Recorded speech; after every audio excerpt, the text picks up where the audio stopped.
dia para vocês que acompanham o Pro Trabalhador Agência de Notícia. Que gostosa essa manhã de segunda-feira. E hoje vocês sabem que dia de segunda-feira eu apresento esse quadro especial com o meu amigo, jornalista, apresentador, radialista, Heber Anacletos. Tudo bem com você, Heber? Olá, olá, telespectadores. Tudo jóia. Estamos aqui com mais um Comunicação Aberta. Comunicação aberta. Você sabia que eu já ia falar diálogo aberto?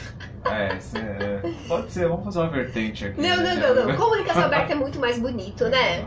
Comunicação aberta. E o que você preparou para essa comunicação aberta dessa semana? Esse papo gostoso de pertinho com o nosso público. Bom, Regina, hoje nós vamos falar um pouco. Nós já demos uma pitada em algumas entrevistas anteriores, acho que foi com a C, Barqueiro, né?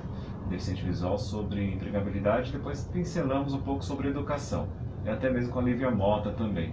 E hoje nós estamos aqui com ele, que é advogado, tem 5 especializações e é professor também na Faculdade Anhanguera. Nós vamos falar um pouco sobre a educação. Ele é baixa visão. Para quem não sabe, baixa visão é quando a pessoa não é cego total, que é o meu caso. Eu não enxergo nada. Você não enxerga nada, Heber? Você tá me enganando. Toda hora você vive me corrigindo um monte de coisa aqui, você enxerga assim. Nada, mas nem meu nariz do espelho. Agora o doutor Orlando Novaes, que está aqui com a gente, ele já é baixa visão. Depois ele vai falar pra gente o quantos porcentos que ele enxerga, que a gente fala assim, baixa visão é quem enxerga de 5% para cima. De 5% para baixo já é cego total. Eu acho que esse é esse número, eu não estou muito atualizado.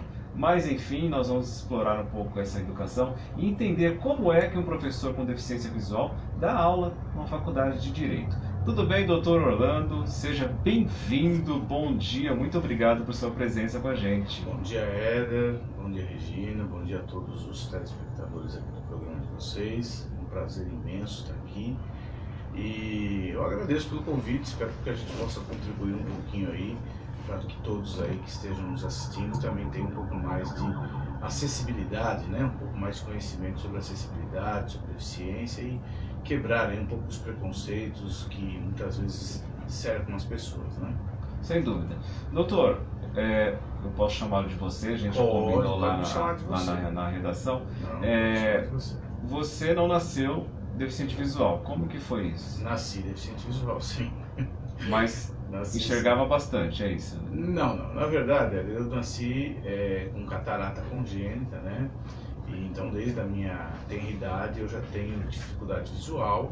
Fiz algumas cirurgias aqui no Hospital das Clínicas em São Paulo, onde a minha visão melhorou um pouco, mas nunca foi uma visão 100%, nunca foi boa, né? Sempre tive que usar óculos, lupa, lente de contato, coisas assim para ampliar o meu foco visual. E agora, depois de alguns anos, em razão da retinose pigmentar, uma doença degenerativa, eu acabei perdendo mais a minha visão. Então hoje eu enxergo muito pouco.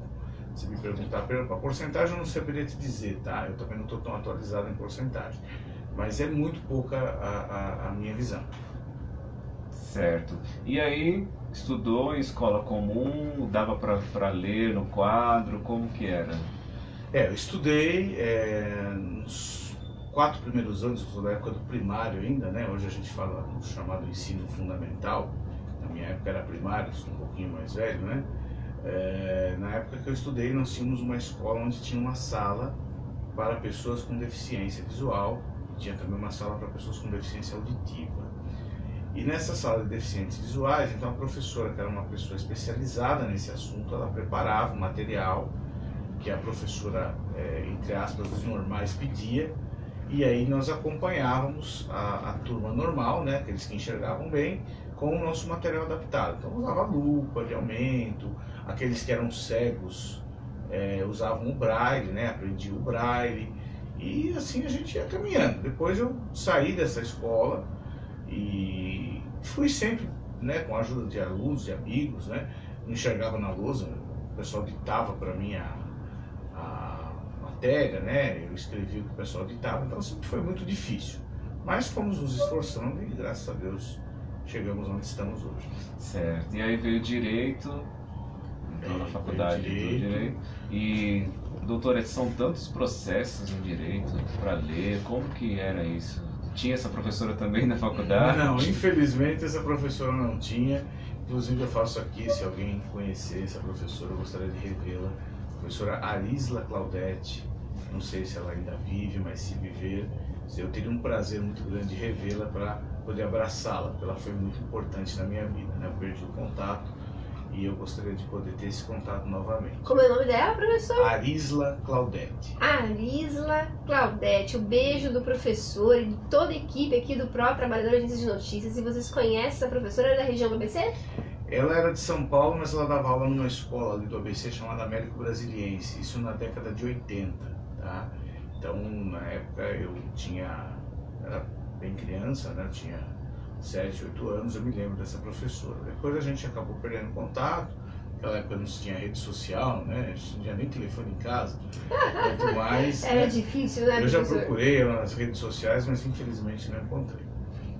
Mas na faculdade não tinha professor Arisla, né? Nós tínhamos os colegas de boa vontade que nos ajudavam, amigos que sempre tiveram boa vontade de nos trazer sempre alguma ajuda, algum auxílio, né? Ditando a matéria, às vezes dando uma xerox pra gente, né?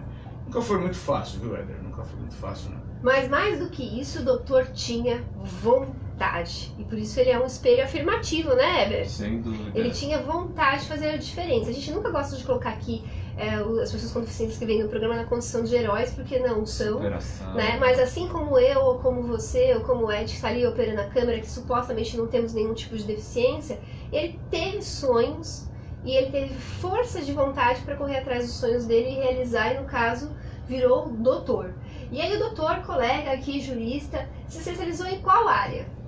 Então, eu sempre gostei muito da área civil, né? A área do direito civil, e o direito civil, como você sabe, é uma área bastante ampla. Então, hoje eu tenho a especialidade em direito civil e processo civil, e também direito imobiliário, e recentemente agora concluí um curso de especialização em mediação e conciliação, tá? Daí até a nova roupagem do novo CPC, a gente também está trilhando um pouco nessa área.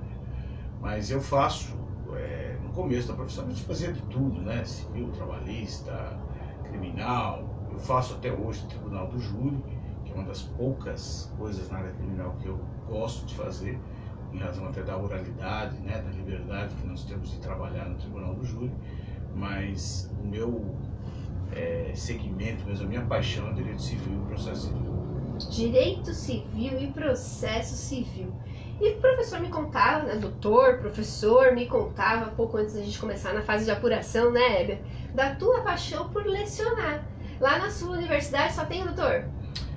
Eu trabalho na Universidade de Anhanguera, quero mandar aqui um abraço, um beijo carinhoso para todos os meus alunos, para todos os meus colegas de trabalho, professores, professoras que ali comigo dividem essa árdua missão e gratificante missão, que para mim é um sacerdócio, né, o magistério.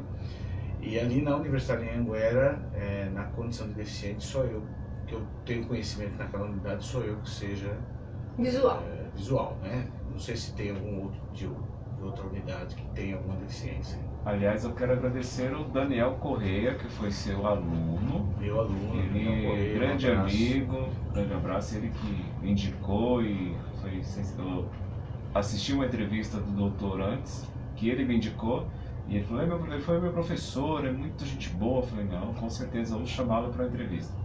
Mas, doutor, doutor, isso que ele passou, né, comigo no semestre. ele conseguiu passar. Seria tão gente boa assim, né? Professor doutor aí, barra pesada na cobrança do conhecimento, afinal de contas, vai legislar, né? Vai ajudar a gente aí a resolver os conflitos do dia a dia com civilidade, né? Sim, sim. Eu sou muito querido pelos meus alunos, eu sou muito grato a cada um deles, que todos os dias ali no nosso dia a dia do magistério me ajudam a preencher ali às vezes um papel, a manipular um pendrive, enfim, a me levar de um lado para o outro na universidade. Eu não consigo nunca andar sozinho, né? Eu sempre tenho alguém junto comigo, ou mais de alguém, mais de um, né? Uma equipe. E eu sou muito grato por esse carinho que me é dado, não só pelos alunos, pelos colegas de trabalho também. E mas eu sou um professor que, apesar do carinho que eu tenho pelos meus alunos e que eles têm por mim, eu cobro muito os meus alunos. Até porque eu acredito que eles têm que ser os melhores, e são os melhores. E eles têm que me dar prova disso nas provas, nos trabalhos. E não adianta eu passar a mão na cabeça deles e dizer, não, olha, vou te dar uma prova fácil, um trabalho qualquer aqui, só para dizer que a gente fez. Então eu dou o trabalho, eu pego os plágios, eu zero o trabalho com plágios, eles ficam muito bravos, né? Até aquele, como é que o professor não veio, como é que conseguiu ver que eu plagiei o trabalho, né? Então do meu jeito, dou meus pulos. Ninguém vai enganar o professor por causa disso. E quais foram as principais barreiras que foram necessárias serem rompidas para você exercer, por exemplo, não só o direito, mas também o magistério? Então, Regina, o magistério, para mim, sempre foi um sonho, né? Eu sempre gostei muito de dar aula, tanto é que logo quando eu era menino, né, eu comecei a trabalhar cedo com minha mãe, apesar de eu ser deficiente, ela nunca poupou isso da gente. E meu primeiro trabalho, assim, ainda de forma muito informal, era como professor de datilografia. Para quem não sabe, datilografia é a máquina de escrever, né? Os jovens que estão assistindo aí talvez não saibam o que é a máquina de escrever, para que serve, né? É o computador pré-histórico nosso, né? E eu fui professor de datilografia. Então o magistério, para mim, sempre esteve, desde a minha tenra idade, me acompanhando. E aí, eu gostando disso, eu sempre procurei, trabalhei no Estado como professor eventual por 2 anos, foi muito gratificante, trabalhei em alguns cursinhos da OAB, mas a principal barreira sempre foi o preconceito. Preconceito porque as pessoas, quando olham para você e sabem que você tem uma limitação, seja ela visual, seja ela física, seja ela sensorial, de qualquer outra natureza, as pessoas te olham como se você inteiro fosse incapaz. Como se você não tivesse condição de dar uma boa aula, como se você, por usar uma bengala de apoio, você não tivesse o domínio da matéria, exatamente, né? E depois que a pessoa te conhece, e não que eu seja o melhor professor do mundo, não é isso não. Tenho colegas que trabalham comigo que são excepcionais, têm uma didática fantástica, mas eu acredito que o meu trabalho é um bom trabalho. E eu dou aula sem ler nada, sem olhar nada, né? A gente faz vários trabalhos com os alunos, técnicas de didática, pedagógica também, né? E aí os alunos, eles falam, nossa, como é que esse cara consegue, né? Pô, o cara não enxerga, o cara não lê um papel, não escreve nada na lousa, às vezes eu levo até um slide para eles, não para mim. E eu tenho na minha cabeça toda a disciplina. Logicamente que eu estudo muito. E isso me faz ter, né? Eu tenho que ter alguma coisa que preste em mim, que é a minha memória, né? Isso é bom. Ai, que interessante. Éber, eu estava muito curiosa quando você mandou aqui que o professor vinha aqui, até porque eu fico aqui imaginando, né? Vamos falar da Regina como jurista, né? Quando a gente ingressa na academia, a gente escolhe uma disciplina, né? Escolhe uma academia para a gente estudar, para a gente se aprofundar. Como a jurista, a gente já tem uma veinha de quem quer ser transformador. Tem aqueles que estão só interessados no dinheiro, na falsa esperança de dinheiro que o título de doutor traz, né? O prestígio de doutor, onde você chegar doutor para cá, doutor para lá. Mas a maior parte, ou pelo menos uma parte significante de quem ingressa no curso de Direito já tem um viés mais de luta, de conquista de direitos, de uma sociedade mais igualitária, mais justa. E desde que eu conheci o professor, quando o professor entrou, o professor doutor, e a gente começou a fazer a apuração, né, Éber? A gente sentiu muito esse seu lado social, esse seu lado de busca pela justiça. O que te levou para a carreira jurídica? Então, quando eu era menino, como eu falei para você, né, eu trabalhava como esse monitor de datilografia aí, depois eu entrei num escritório de advocacia imobiliária, onde eu comecei como office boy. E aí, por influência do meu ex-chefe, né, professor, hoje também professor da Universidade de Anhanguera, professor Eduardo Lázaro, ele me incentivou muito a seguir os estudos, a ponto de um dia ele chegar para mim e dizer o seguinte: olha, se você não for estudar, eu vou te mandar embora. E aí eu falei, bom, eu mantenho meu emprego estudando, ou eu vou ter que procurar outra coisa. Como eu gostava de trabalhar naquela área, eu resolvi estudar. Não, vou estudar. E aí prestei vestibular, passei em 16º lugar no vestibular, fiquei muito feliz com isso e fiz a faculdade na Universidade de Mogi das Cruzes, que eu agradeço pela minha formação e pelos excelentes professores que eu tive, 5 anos muito proveitosos da minha vida, e passei sem nenhum exame, sem nunca pegar um exame, uma ADP, nada, e graças a Deus passei no primeiro exame da OAB também, e sempre consegui galgar bons resultados, porque eu gosto muito dessa área do direito. E já entrou bem na minha segunda curiosidade, aquelas perguntinhas de loira, Heber. A OAB, né? O exame temido da OAB e uma pessoa com deficiência visual. Como é que foi esse acolhimento da OAB na hora de fazer a prova, acessibilidade à prova? Como foi até se testar? Eu imagino o medo que não deve ter te dado, porque é desafiador e ao mesmo tempo é medo para qualquer estudante acadêmico da área jurídica, que nós somos, ambos somos. Esse famoso dia do exame da OAB, como é que foi pra você esse famoso dia? Teve diferenciais, né? A pessoa fala, não, favoreceu ele porque ele é cego? Vamos entender melhor esse processo? De forma alguma. Na época que eu fiz o exame da OAB, isso nos anos, foi 99, né? 99 e 2000, né? Porque eu colei grau em janeiro de 2000. Eu já tinha prestado o exame. Eu enxergava um pouco mais. Então, nessa época eu ainda consegui ler a prova da OAB, levei lupa, levei lente de aumento, levei uma parafernália para o exame, né? Porque eu sempre fui muito precavido, falei, é melhor ter mais do que ter menos, do que faltar, né? É mais o exame então, da OAB. Eu não tive nenhum auxílio, eu também nem fui atrás, na época nem sabia se tinha alguma coisa que pudesse me favorecer, mas na época eu conseguia enxergar e um pouco mais do que eu enxergo hoje, mas não tive nenhuma assistência da OAB, não. Eu sei que hoje existe lá o ledor, né, que é uma pessoa que lê a prova para o deficiente visual, existe o computador com programas de leitura de tela para fazer a prova, mas na época que eu fiz o exame, foi na raça mesmo. Se fosse na tua época, assim, ainda não teríamos esses recursos. Então avançou bastante, inclusive para que você aí que está assistindo para trabalhadores de notícia possa se espelhar no exemplo do doutor e sonhar, por que não, com uma carreira jurídica, com uma carreira em defesa da sociedade, né, dos direitos da sociedade. Eu acho que hoje você tem muitas facilidades com a tecnologia, né? O próprio meio digital hoje favorece muito, você tem livros digitais, você tem leitores de tela fantásticos, né? Você conversa com o celular hoje, ele responde para você, então hoje está muito mais fácil, mas naquela época, 17 anos atrás, a gente tinha, era um pouco ainda mais rústica, a informática estava começando a ganhar um pouco mais de peso no Brasil e a gente não tinha tanto acesso, até por questões financeiras, né?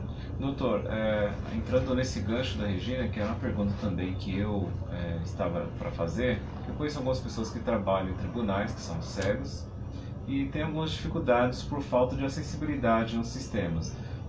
Para você que advoga no seu escritório, como que está isso hoje na justiça? Está acessível? Está tudo digitalizado? Como que funciona para você como advogado?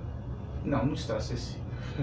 Para te falar a verdade, é assim, eu tenho o auxílio de uma estagiária, que ela é para mim os meus olhos, quem eu quero também aqui aproveitar e mandar aqui um beijo muito carinhoso, que é a Samantha, que é uma menina maravilhosa, que Deus colocou no meu caminho, que durante o dia me ajuda muito. Então hoje eu acabo me tornando um pouco dependente, né, no bom sentido da palavra, da pessoa da Samantha e de outras pessoas que também já me ajudaram muito no meu escritório. Mas o sistema, ele não é acessível, eu digo, até para pessoas que têm boa visão, porque é um sistema que está melhorando. Vamos dizer que há esforços de melhora, sim, mas ele não é um sistema acessível nem para pessoas que enxergam, para pessoas que mais idosas, por exemplo, que não estão tão acostumadas com a informática. Não é um sistema tão simples de se lidar. Não estou nem falando em questão só visual, tá? Eu digo na questão de mobilidade do sistema mesmo. Não é qualquer pessoa que mexe nesse sistema. Tanto é que vários advogados que eu conheço mais idosos pararam de advogar por conta de que hoje tudo é eletrônico, né? Mas infelizmente ainda falta um pouco mais de carinho com a gente que enxerga pouco ou que não enxerga nada. São adaptações que temos que ir fazendo, né? Eu sempre digo que o mundo não está adaptado a nenhuma deficiência, a ninguém, nós também temos que nos adaptar para ir em frente. Né? Nós temos que nos adaptar ao mundo, porque o mundo realmente não está adaptado a nós. Mas o que o mundo puder dar uma melhoradinha, a gente pede aí esse apelo aí ao pessoal de TI, em tecnologia da informação, para auxiliar nesses processos, né? O pessoal de TI, eu acho que eles são fantásticos. Eu parabenizo essas pessoas que trabalham com essas iniciativas. Tem muita gente que faz coisas muito boas. O problema às vezes são os patrocínios, que são muito caros, né? Já visto para trabalhador, acho que é apoio aqui também. Você vê que criaram um robô agora para deficientes, o cão guia robô, né? Uhum. Mas o preço desse cão guia robô ainda é muito inviável, né? Ele não é funcional, a alma para comprar, né? E não dá para vender a alma, né, doutor? Você acredita que o tempo já acabou? Já acabou. Olha só, o doutor vai ter que voltar mais vezes para falar com a gente, trazer outros assuntos de interesse da sociedade como um todo, não só a sua história de vida que é linda, mas também que é de interesse da sociedade como um todo, né, Heber? Com certeza. Nós agradecemos muito o Dr. Orlando por essa entrevista tão esclarecedora pra gente. E você que está do outro lado pode perceber que não há limites. Quando nós queremos, como a Regina já disse bem aqui, teve vontade, foi em frente e fez. Então nós agradecemos muito. Doutor, seus contatos para quem quiser segui-lo nas redes sociais, enfim, para utilizar o seu serviço, fique à vontade. Tá bom, meu nome é Orlando Narvaez de Campos, então esse também é o nome que está no meu Facebook. Eu vou passar aqui no meu WhatsApp, que é o 991640882, DDD 11. Então quem quiser me adicionar, né, no Facebook ou no WhatsApp, quiser falar, está à disposição. DDD 11. DDD 11 991640882, tá? Eu só queria fazer um agradecimento, Fique à vontade. Regina, rapidamente. Eu não posso terminar a entrevista sem agradecer a minha família, a Deus em primeiro lugar, por tudo aquilo que eu tenho, e a minha esposa, Angélica, que está assistindo com certeza esse programa, pelo todo o apoio que ela me dá, aos meus pais, né? Minha mãe não está mais aqui conosco, mas ao meu pai, a minha irmã, e a todas as pessoas, meus queridos alunos, os meus parceiros de trabalho da advocacia e os meus coordenadores também do curso de Direito, professor Rubens, a professora Barduco, que me deu a oportunidade de estar na Anhanguera, e a todos os meus alunos queridos e colegas e clientes. Muito obrigado mesmo, e a vocês aqui. Muito agradecido. A gente que agradece aqui, vai ter que voltar, já está intimado a voltar, né, Heber? Verdade. Nós já intimamos aqui a voltar. Muito bom. Nós agradecemos a todos vocês que ficaram com a gente até aqui. Agradecemos também ao grande arquiteto do universo por nos conceder mais um dia, mais uma entrevista tão esclarecedora, motivadora para nós. Grande beijo, fiquem com Deus, até o próximo programa.